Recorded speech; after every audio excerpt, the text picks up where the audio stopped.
Hey everyone, it's Michael GoosebumpsFan. I hope you're doing well today. It's been 2 weeks since my last video. I feel like I'm confessing or something. Anyway, I finally got the last Goosebumps HorrorLand book completely read. This one took me a little bit longer because it has smaller font on some parts of it, a lot of pictures in others, less words on some pages.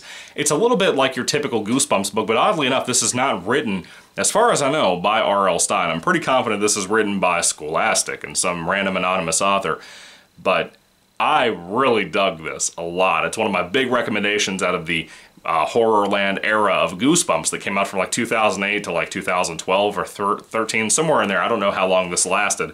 But Goosebumps HorrorLand, Welcome to HorrorLand, a survival guide. I had never heard of this because originally there's only, before this came out, there was like 13 or 14 Goosebumps HorrorLand books. As far as I know, I don't know if this came out before number 13, which is Streets of Panic Park. I don't know when this came out. I think it's assuming after that because it mentions Jonathan Schiller, which is in the second arc of HorrorLand, which is kind of a smaller set of books compared to the first arc, which is like 13 books long.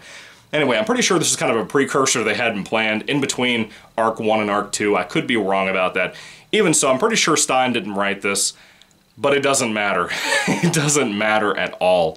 Anyway, what is this book? Well, there's 19 HorrorLand books. I don't know if I already mentioned the number, but there's 19 of them. This is number 20, technically, if you want to throw this into the HorrorLand mixture.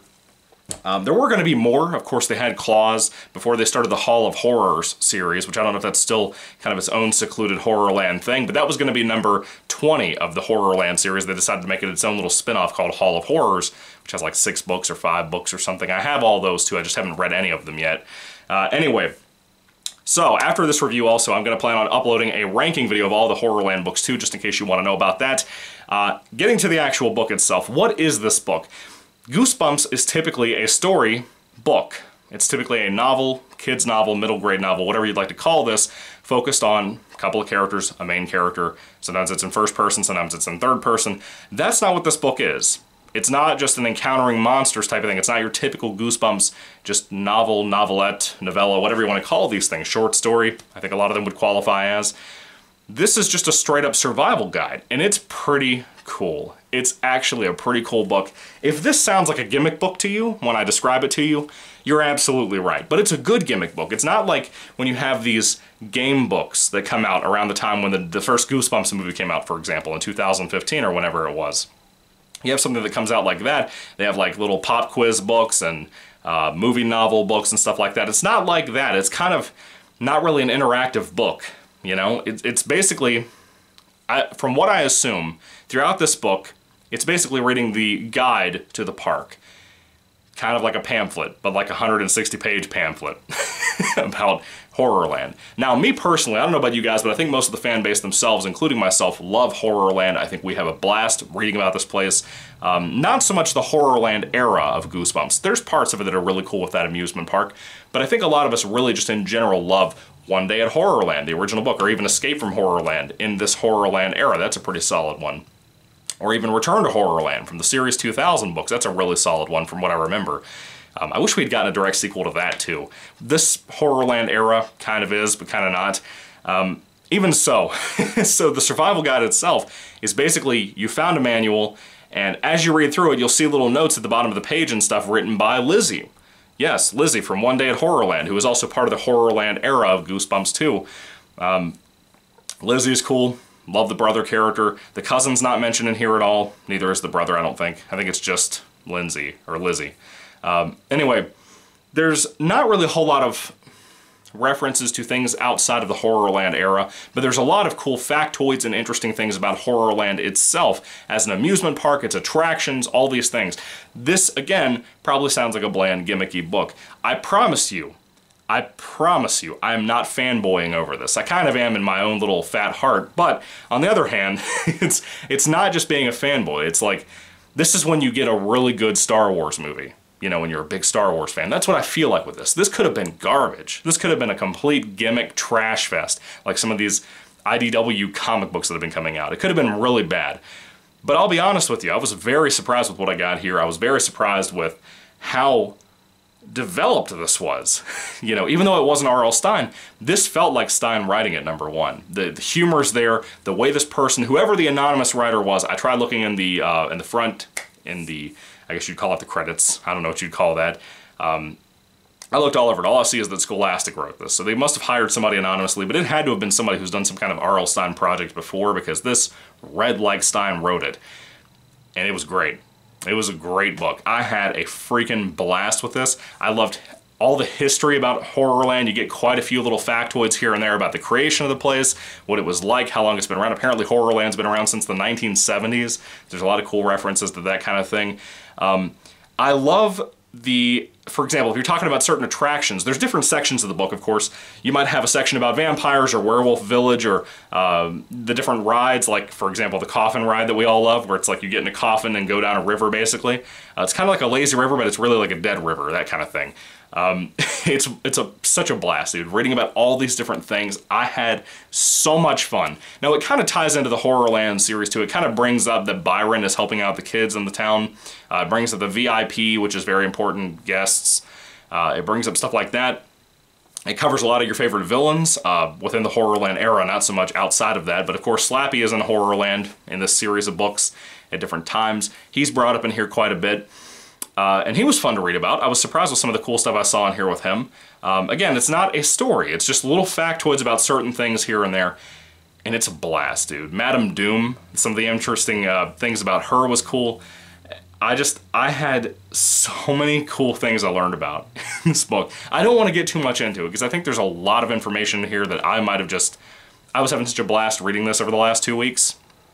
Really trying to make some time out to read. Been really busy at work, but when I wasn't busy, I was trying my best to carve out some time to read this, because I was having a blast taking in what it had. It just has so much going for it. And if you're a big HorrorLand fan specifically, not of the era, but of the amusement park, of that whole idea of this crazy place that may or may not be trying to kill you, if you love HorrorLand, this book is a freaking blast. It is so much fun, dude. I can't tell you how many times that this book actually brought a smile to my face. Now, I'm not somebody who reads things like novels and stuff and actually smiles. There's very few authors who can do that to me and make me actually smile or actually laugh out loud or anything like that. R.L. Stine's one of them. Jonathan Mayberry's another one. Stephen King sometimes can do that. But whoever wrote this got more laughs and smiles and whatever out of me compared to what Stine has done with the entirety of Goosebumps. As much as I love the Give Yourself Goosebumps GYG books, which are basically choose your own adventure books, as much as the humor is typically on par there and really fun, this book hit it out of the park, dude. It just had so much fun with itself. Just the whole, everything about it, all the attractions, the pictures in here look like they'd be out of a real manual for this place. It was such a creatively done project. This could have been a complete flop. It could have been something people like myself would have torn into and mocked mercilessly. But dude, it was a great time. I had a blast with this. I'm trying to think if there's anything in particular I want to talk about here. I don't think there's much of anything. I've kind of just told you the basics. I love the covering of villains, the different foods and stuff. I love the little pieces of newspaper in here. There's one that's called the Silver Bulletin. Yeah, like Silver Bullet. There's cool things like that. There's references to like this pop singer vampire guy. At later parts of the book, it brings him up. I love it. I love how you'll have memos, like emails and stuff that are sent out from HorrorLand to its employees, the horrors, telling them basically, you know, don't lock don't lock humans inside a vampire castle or whatever it's called. I can't remember what that place is called, but there were some really cool names for different places in here that were very creative, especially the names of the characters and horrors and stuff that are being contacted and sending out emails and flyers and stuff in this manual. Those emails will get sent out saying like, hey, don't lock humans inside of the vampire castle, whatever it was called, because it's keeping vampires up at night. They're complaining constantly to us in management. It was so well done. And then you have things like the media. The media are mocked mercilessly in here, dude. It is such a creative slam on media a lot of the time. And I mean like media outlets. Like, for example, instead of CNN, you have BNN, called Bad News Network. And I get it's like a cutesy parody of things like that, but you have different ones that are made fun of, like Fox and MSNBC, all these different companies that you know and you hate. All of them are being mocked mercilessly here. I mean, it seems like every time we turn around, there's a comment about how they just specifically go out of their way to give you bad news, and constantly on top of that. It's hilarious. I just had a blast with this. When I would tell my wife certain things about this book, she would laugh too. One of my big ones that hit me yesterday when I was finishing up the book, it really actually made me kind of laugh out loud for whatever reason, was that you're looking at not a resume, but an application to become a horror that works at HorrorLand. You're looking over this application, what its requirements are, like your tail length, your height, your horns length, that kind of thing. And one of the best things about it, towards the end of the application, was that it asked for your AIN, not your SSN, which is your social security number. This was asking, excuse me, for your antisocial insecurity number, AIN. And for whatever reason, my delivery was terrible, as usual. But the actual book, when I read that, I was like, AIN, what does that mean? What kind of joke could that be? And then as I read it, I was like, oh, the parentheses say it all here. There's a lot of puns in here. If you love R.L. Stine type puns, like in the typical Goosebumps fashion, you will have a blast with this. There's so many stupid puns in here. And I'm one of those people that I love and I hate puns. They're consistently everywhere in my life, day to day in 2021. Memes are almost puns nowadays. And it's just like, this book does it so well. It's so creative. The names for places, the names for characters, the names for monsters, just different events that haven't been brought up in the HorrorLand era. This is truly an expansion on everything else that you were reading in the first 19 books, if you read these out of order, I guess. If you read the 19 in order, and then you read this one at the end like I'm doing.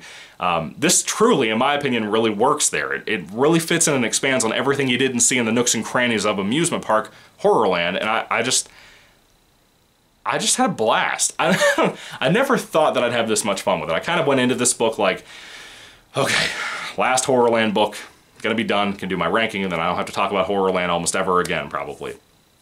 And I gotta tell you, this was a blast. It was such a blast. I had so much fun with this. I recommend it tremendously. If you haven't read Goosebumps HorrorLand, Welcome to HorrorLand, a Survival Guide, you're missing out. And from what I can tell, this isn't super easy to come across nowadays either. My copy's been up and destroyed and everything. I should be able to get a better copy of this, but it also has the little reflection looking thing, whatever that's called. It's like my Pokemon cards.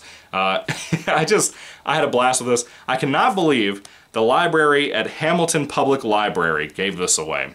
December 22nd, 2009. It didn't last long. I got it from Thrift Books too, so that's pretty wild. Anyway, what are your thoughts on Goosebumps HorrorLand? I gotta read the whole title because I can't memorize the title. It ain't simple like I Learned to Fly, or How I Learned to Fly, and Night of the Living Dummy. All that stuff is simple. This is not. Welcome to HorrorLand, a Survival Guide. What are your thoughts? Put them down below, guys. I would love to hear what you have to say about this book. If I had to rate this on a 5-star basis, I would hands down give this a 4 out of 5 stars. It was a blast. One of my favorite surprises of the HorrorLand series. I've been so impressed here lately where I've read the first 19 books, and I've talked to you guys a little bit about this in my last couple of reviews. I have been immensely surprised with how much fun I've had with the later parts of HorrorLand and the standalone type-ish books with that, and how much fun they've been, how enjoyable they've been.